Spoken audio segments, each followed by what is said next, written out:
IPL এর play অফের লড়াই এখন আরো জমে উঠেছে। আর এই মুহূর্তে কেকেআর এর জন্য ফ্রিতে পাওয়া এক পয়েন্টই হয়ে উঠেছে সবচেয়ে বড় শক্তি। এই একটি পয়েন্টই বদলে দিতে পারে পুরো সমীকরণ, খুলে দিতে পারে প্লে অফের দরজা। কিভাবে, কোন সহজ হিসেবের ওপর দাঁড়িয়ে আছে কেকেআর এর আশা, আর বাকি ম্যাচগুলিতে কি ফলাফল চাই তাদের জন্য। আজকের এই ভিডিওটিতে আমরা একদম সহজ ভাষায় বুঝে নেব কেন এই ফ্রিতে পাওয়া এক পয়েন্ট এখন কেকেআর এর সবচেয়ে বড় অস্ত্র হয়ে উঠেছে এবং কিভাবে এখনো প্লে অফে পৌঁছানোর স্বপ্ন একেবারেই বেঁচে আছে। সবকিছু জানতে ভিডিওটি পুরো দেখার আবেদন রইল। এবং আপনিও যদি কলকাতা নাইট রাইডার্স এর একজন জাবরা ফ্যান হয়ে থাকেন তাহলে মন থেকে ভিডিওটিতে একটি লাইক অবশ্যই করবেন এবং চ্যানেলে নতুন এসে থাকলে চ্যানেলটিকে সাবস্ক্রাইব করবেন।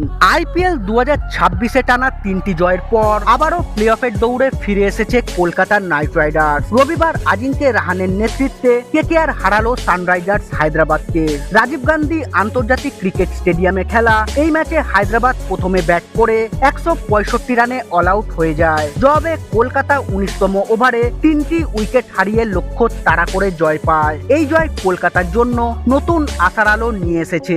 এখন প্রশ্ন হলো, রাহানের নেতৃত্বাধীন দল কিভাবে আইপিএল 2026-এর প্লে অফে পৌঁছাতে পারে। টানা 6টি হারের পর এখন কলকাতার নাইট রাইডার্স আবার জয়ের ধারায় ফিরেছে। 3বারের চ্যাম্পিয়ন দলটি পরপর 3টি ম্যাচ জিতে প্লে অফে ওঠার আশা বাঁচিয়ে রেখেছে। পয়েন্ট টেবিলের দিকে তাকালে দেখা যায় কেকেআর এর বর্তমানে 9টি ম্যাচে 7 পয়েন্ট রয়েছে।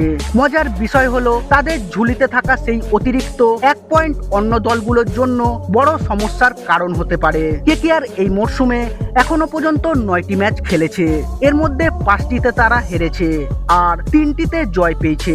পাঞ্জাব কিংসের বিরুদ্ধে তাদের একটি ম্যাচ বৃষ্টির কারণে বাতিল হয়ে যায়। ইডেন গার্ডেন্সে হওয়া সেই ম্যাচে কলকাতার অবস্থা খুবই খারাপ ছিল এবং মনে হচ্ছিল পাঞ্জাব সহজেই জিতে যাবে, কিন্তু বৃষ্টির কারণে ম্যাচটি বাতিল হয়ে যায়। এরপর দুই দলই একটি করে পয়েন্ট পায়। এই একটি পয়েন্টই কেকেআর কে প্লে অফে পৌঁছে দিতে পারে।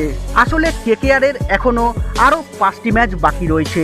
যদি তারা সব ম্যাচ জিতে যায় তাহলে তাদের পয়েন্ট হবে 17 এবং রাহানের দল সহজেই প্লে অফে পৌঁছে যাবে। তবে একটি ম্যাচ হারলেও তাদের সম্ভাবনা বজায় থাকতে পারে।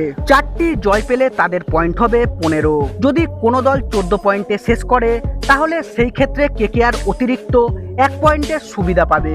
আসুন তাহলে দেখে নেওয়া যাক কেকেআর এর পরবর্তী ম্যাচগুলি কবে এবং কোথায় রয়েছে। শুক্রবার 8ই মে দিল্লি ক্যাপিটালসের বিরুদ্ধে অরুণ জেটলি স্টেডিয়ামে। 13ই মে বুধবার আরসিবির বিরুদ্ধে রায়পুরে।